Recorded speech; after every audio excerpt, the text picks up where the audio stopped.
We've just arrived at this village, and as you can see from these fires, they've only just been lit. In fact, we bumped into the people who almost certainly lit them.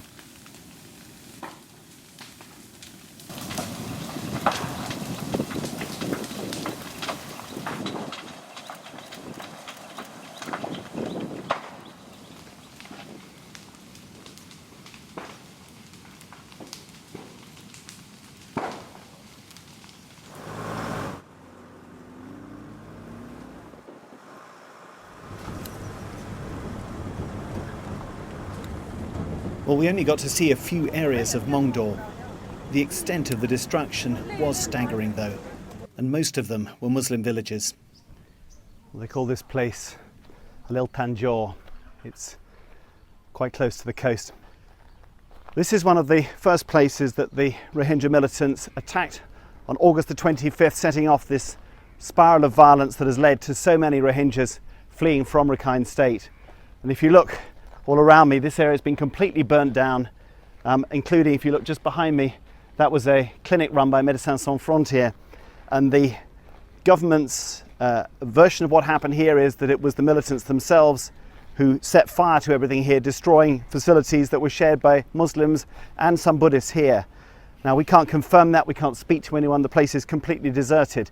As we've driven here, we've seen village after village that's completely deserted, abandoned boats, abandoned livestock, rice fields left. The few villages where there are people, there are only Buddhists who've been left here, have talked of immense fear of their Muslim neighbours. The only Muslims we've spoken to are inside Mongdor town itself. They're also extremely scared.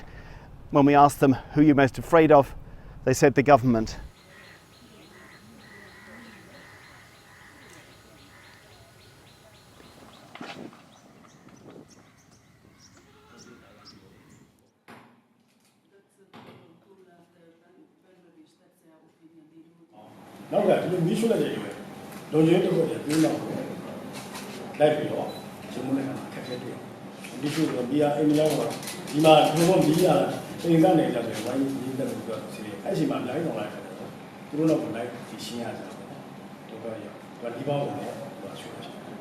Of all the villages that have been burnt down, have they all been burnt down by Muslim militants? Is that what we're saying? That all of them, 100%?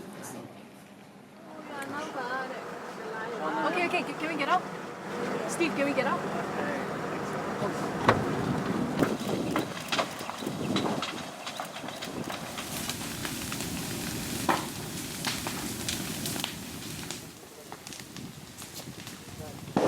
We've just arrived at this village, and as you can see from these fires, they've only just been lit. In fact, we bumped into the people who almost certainly lit them, carrying machetes, not wanting to talk, though one did admit, yes, they'd set these buildings alight with the help of the police, their ethnic Rakhine.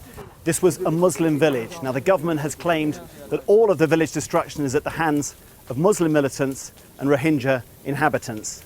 What we've seen here tells us a very different story, a story of ethnic cleansing, of driving Muslims out of this part of Myanmar.